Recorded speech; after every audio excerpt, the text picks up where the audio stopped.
Hi, hello, and welcome. We are broadcasting live from Global Council for Aerospace, Defense, and Deep Tech Innovation. A prime global platform decided to accelerating innovation, strategic partnership, and cross-border collaboration across aerospace, defense, and deep tech industries. Today, we are witnessing a profound transformation in the global strategic landscape, breakthroughs in space technologies, autonomous systems, satellite intelligence, advanced manufacturing, quantum computing, artificial intelligence, cybersecurity, and defense innovation are redefining the future of national security, industrial competitiveness, and global economic growth. Yet, alongside this technological revolution comes a significant challenge. Governments, defense organizations, investors, and enterprises are navigating an increasingly complex ecosystem filled with fragmented technologies, evolving regulations, and rapidly shifting geopolitical priorities. Visionary founders or breakthroughs innovators often struggle to access the strategic partnership, institutional capital, and global market opportunities needed to scale their solutions. Promoted by the Global Council for the Promotion of International Trade and supported by the global network of polymakers, defense leaders, researchers, investors, and industry experts established to bridge the gaps and create a trusted ecosystem where innovation can move seamlessly from concept to deployment.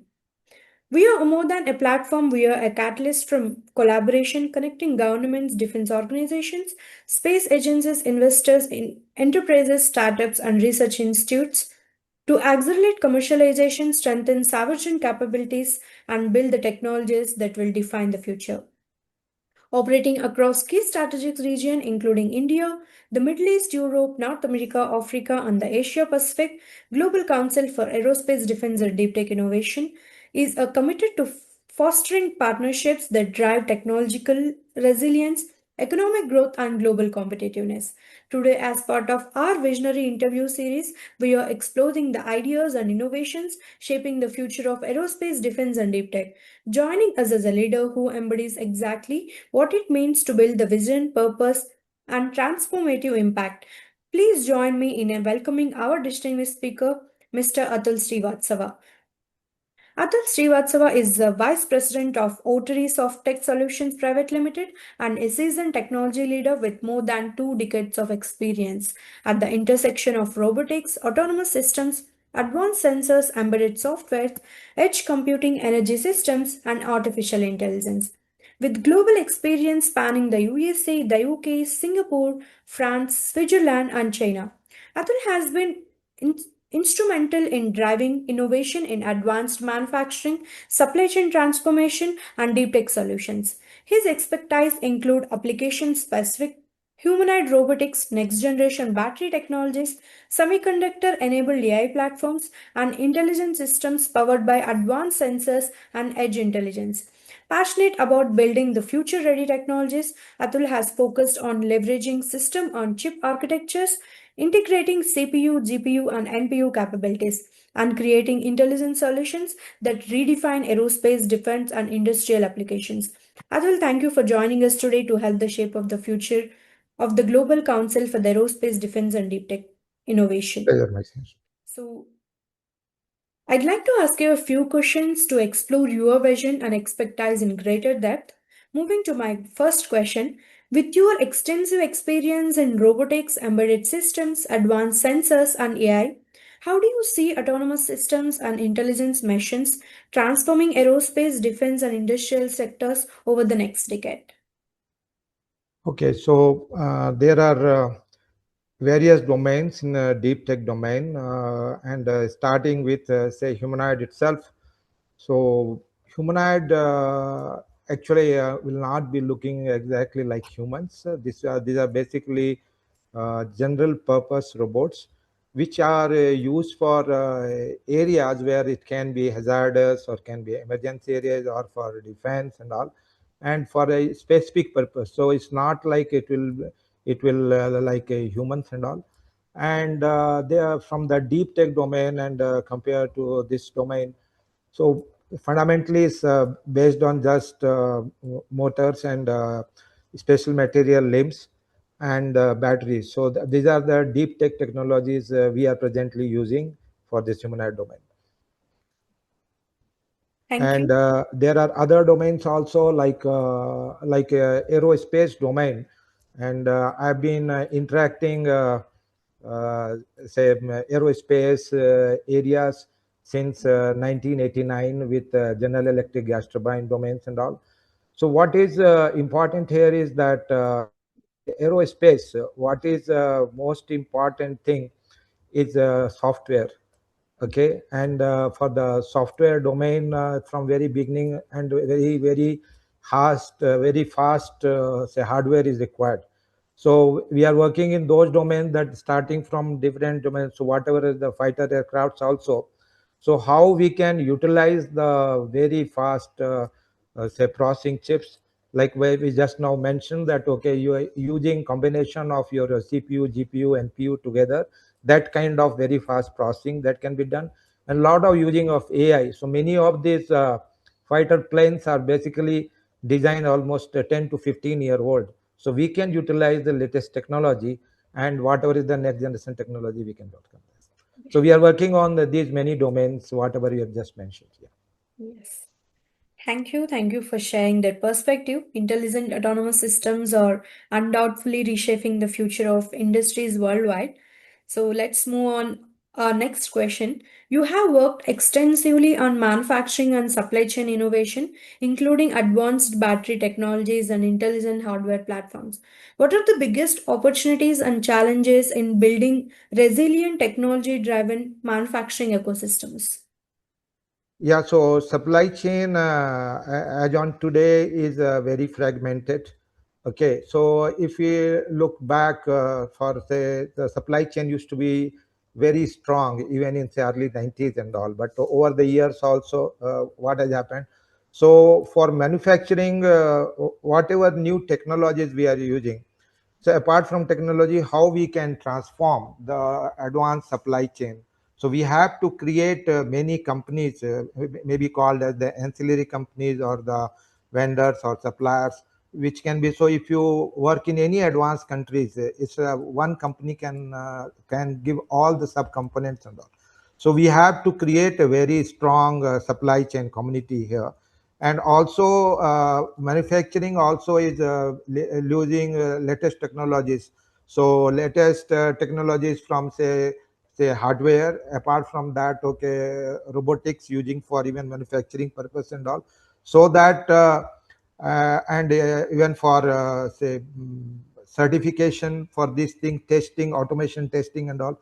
So we have to create entire ecosystem for manufacturing. Presently, this is dependence on many countries for the country. So what we should use it, we should do manufacturing, which should be as advanced as any other country. And since we have some kind of big gap in manufacturing domain and all, so how we can utilize this gap and try to do some innovation, that how we can do advanced manufacturing. So a lot of work is happening. But if you are looking specifically for aerospace and defense and all, for that there's a lot of work is needed, and we are working on those domains also. Yeah. That's fascinating insight. The convergence of the manufacturing and deep technologies will play a critical role in shaping the future of industries. So, moving to our next question, with the rapid evolution of semiconductor technologies and system on chip architectures, integrating CPU, GPU, and NPU capabilities, how do you envision these innovations accelerating the adoption of AI powered solutions across aerospace, defense, and robotics? So it's a very pertinent question. So a semiconductor, we are already using advanced semiconductor in many applications in the country, but we are importing those semiconductor things. But presently, a lot of activity is happening in within India itself. Semiconductor chips are being designed and all. So what link is required, that whatever applications we are having for aerospace and defense, we should work already working with existing semiconductor companies in the country. And generally, the design cycle and manufacturing cycle takes 3 to 4 years. So this is the correct time that all the aerospace and defense related whatever designs. So we are in say 2026. So what is to be designed in 2029, we should discuss with existing semiconductor companies in the country itself. So otherwise, if you want to say, if they don't know, they cannot be a part of our own ecosystem. So for whatever we are saying that Atmanirbhar or country self-reliance target and all, we should start working with all the semiconductor companies presently in the country and work with all the design companies together. So that's the correct thing. Yeah. Thank you for highlighting the importance of semiconductor innovations. It is clear that next generation computing platforms will become the backbone of intelligent systems. So let's move to our next question. Humanoid robots and applications specific autonomous systems are gaining momentum across industries. Which real world applications do you believe will see the fastest adoption over the next 3 to 5 years, and what technologies breakthroughs are still needed? So, from the humanoid point of view, if you see for China, they are presently having more than about 100,000 robots for manufacturing. So, looking into that, we can also the first applications for humanoid. They may not look like humanoid, but we can call it like humanoid and all. So for that, humanoids for manufacturing is going to be the first applications, and that is required in the sense, and especially for again, say we are say aerospace or defense and automotive. So these are the three areas where where for humanoid applications is going to be the first targets.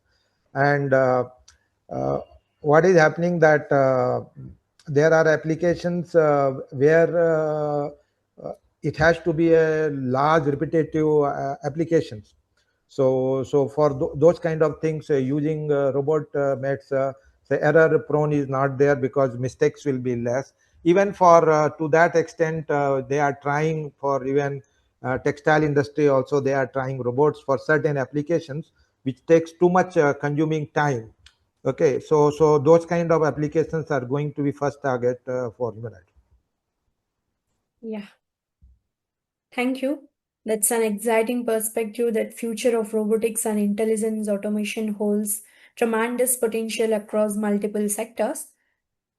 Moving to our next question.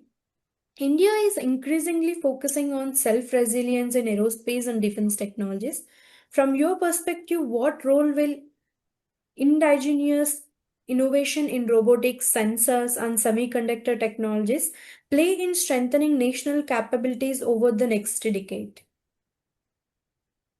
So again, coming to we can focus on defense because India is importing very large quantity of items are getting imported. So we can so for the self-reliance things and all. The first thing is for defense related. So why deep tech is important? Because what happened that instead of making some subsystems or small changes or some small part, that should not be the focus. The focus should be a very deep understanding of the actual what are the weapon systems are there, what are the technologies, which are the technologists and engineers, what are the. So initially we need not focus on the cost itself, that okay we should be having just similar to what say DRDO is doing, but not only DRDO, it can be many such companies, because so there should be even the government or the private is not important. What is important is the number of technologists and engineers who have good understanding of not only today's weapon designs, only for even the future designs and all. So as we have seen in the present geopolitical context, whatever your existing weapon countries or the defense systems and all is not enough. That is going to be different. So it's good timing for us in this domain and this platform what we are discussing, that let us design some new technologies, whatever is there, and let us design from scratch from Indian engineers and technology scientists within India itself. And that is a very good opportunity for us to whatever is the self-reliance theme. But many times what happened, the issue is what is the overall momentum is reducing is because a lot of people are claiming as a self-reliance, but actually they are not self-reliant. So what important is understanding correctly which are the companies, which are the agencies which are doing actual the real deep tech technology research work is doing, and what they are transforming for future. So this is very pertinent question for this domain also. Yeah, thank you for sharing those insights. Building capabilities in critical technologies will be essential for creating resilient and globally competitive aerospace and defense ecosystem. So let's move our next question. Edge computing and real-time decision making are becoming crucial for mission critical operations. How do you see edge intelligence transforming autonomous platforms in areas such as surveillance, logistics, and defense operations? So edge computing is say last 2 3 years, edge computing has become important because there's too much reliance on cloud computing. Okay, so cloud computing with say edge computing has become the prominence because the intelligence can be local itself. So whatever we are doing in the different domains, whatever you mentioned about logistics or any domain or even the medical equipment.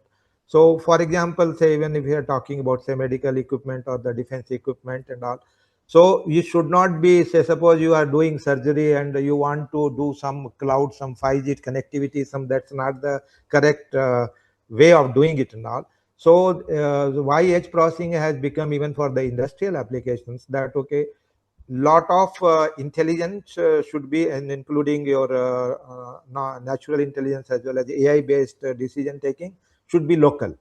And that's why you say that why you mentioned that okay, apart from CPU and GPU, NPU was there because we can do local processing itself. And certain things which is required to database or very large computing in such kind of scenarios, then in that case cloud computing. So it's not that we are going away from cloud computing. Cloud computing exists, but edge computing for many applications where local intelligence is a must. Even for agriculture and all, suppose you say crop related, anything related to, you want to understand when to water, what is pesticide and all, everything dependence on cloud is not correct. So whichever application, it can be many applications, and that's why more and more say from the SoC semiconductor side, a lot of focus on edge computing is there. So edge computing is a correct timing, and we can see decide based on applications what part of it can be done at edge computing, what can be through cloud computing. It can be decided, or it can be a mix of that also. Yeah, that's a fascinating perspective. The ability to process and act on data in real time will undoubtedly redefine how intelligent systems operate in complex environments. So, moving to next question, you have extensive experience working across multiple international markets.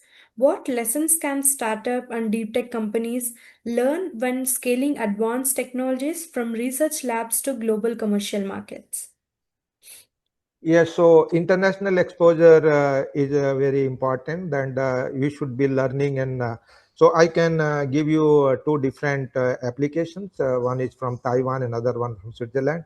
So when I visited Taiwan, so what is, and there is a very big ecosystem is there.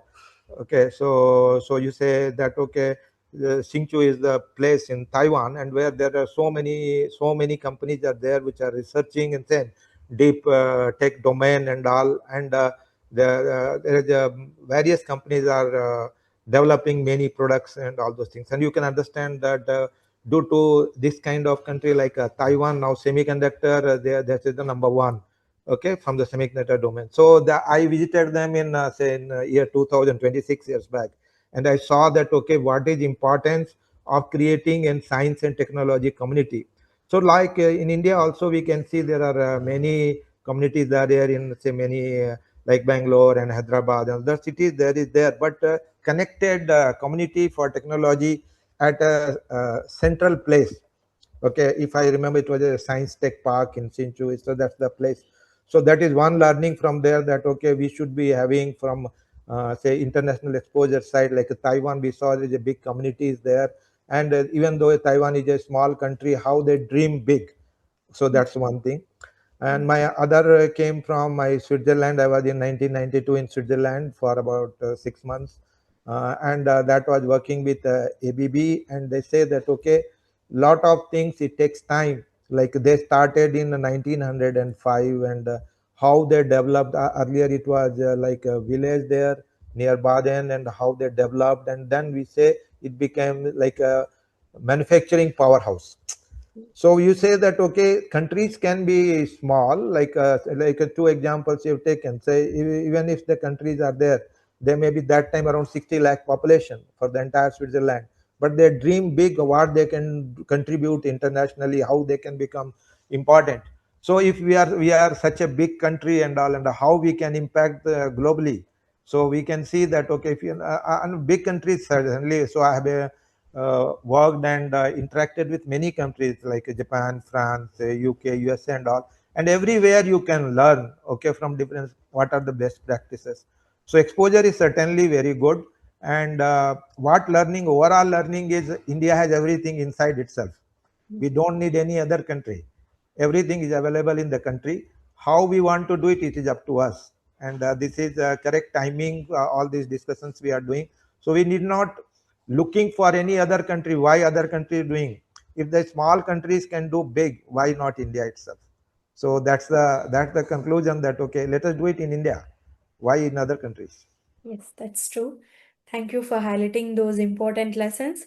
Successfully commercializing deep tech innovations required not only technical excellence but also strong partnerships. So let's move to our next question. Advanced sensors generate enormous amounts of data that can improve decision making in aerospace and defense. How do you see the combination of sensors, AI, and predictive analytics changing the future of mission planning and operational efficiency? So that is related to what we discussed earlier itself, that okay, any advanced sensors means there will be a lot of data will be there, and we can do that processing at the sensor itself, or processing at the edge itself. So what we can send to cloud, or any other systems, okay, we can send the process data, so that everybody is not interacting lot of data. So one conclusion for all advanced sensors is that. Secondly, sensors apart from local processing, there there can be intelligence also there. So we are saying that okay, there are a lot of, again, like we want to do some processing locally. We can do intelligence also. So what is data is there, and again, say in case of aerospace and all, we have earlier interacted with say onboard computing is there. So when any kind of missiles and all is being say, so there has to be computing locally, sensors has to be calculated locally. So all these kind of things, luckily there is a low cost, high performance chips are available, SoCs are available. So we can do, we can whatever data, in case more data is there, corresponding thing is there is a more processing is also there. So there's no handicap that okay, more data from sensors. So we can do all those three things together, that okay, we can do local intelligence, we can be AI based sensors, as well as there should be computing, we should be powerful computing. So all those things together. And we need more sensors coming years, because for many years the sensors were there, and a lot of research has not been done on the sensor side. So there is a lot of especially wireless sensors and all for medical and such domains and all is required, because for still say for healthcare, if you want any data from diagnostics for your own body, it's a very cumbersome process of getting diagnostic done and all. So there is a time for new generation sensors, more advanced sensor, AI based sensors, local processing. So a lot of work has to be done on the sensor itself. Yeah. Thanks. Thank you for excellent those points. So before we conclude, one final question. GCADI aims to build a global ecosystem connecting aerospace and defense and innovators, enterprise researchers, investors, and policymakers. How can organizations such as Votary Softech collaborate with GCADI and accelerate the development and commercialization of next generation technologies? So this is very important that this is a connected community of all the researchers, scientists, technologists, engineers. Okay, so that should be there. So this is a correct this kind of forum where they interact on say maybe every 6 months they can interact together, and they should be interacting the ideas.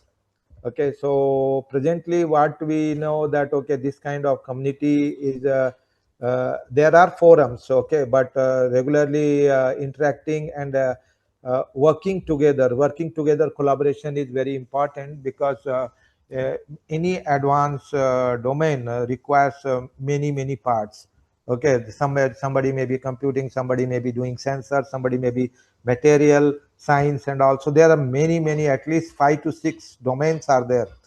And for each 5 to 6 domains, again there are specializations, each one so we can easily say that any domain, say aerospace, can be at least 200 kind of companies which may be working together. So there should be a forum, and they should be interacting together and collaborating each other. So that is the need of the hour. So this is my final conclusion, that okay, there should be a community, there should be connected community which interact and collaborate with each other, and create products which are good for the country. Yeah, thank you for sharing your vision, your insights. So, what an exceptional and insightful conversation. Thank you, Atul, for sharing your Thanks here, valuable and it was expertise. very nice interacting with you, and it was very informative questions also. Yeah, Thanks for that. yeah, thank you, and sharing your valuable expertise and inspiring vision with the GCADI community. So, on behalf of the entire Global Council for Aerospace and Deep Tech Innovation community, thank you once again for joining us today. We look forward to witnessing your journey and its contribution to shaping the future of aerospace, defense, and deep tech innovation. Thank you for joining us today. Until next time, keep innovative, keep collaborating, and together let's build a stronger, more secure, and technological advanced future. Thank you for joining us today, Atul. Thanks for connecting. Thanks.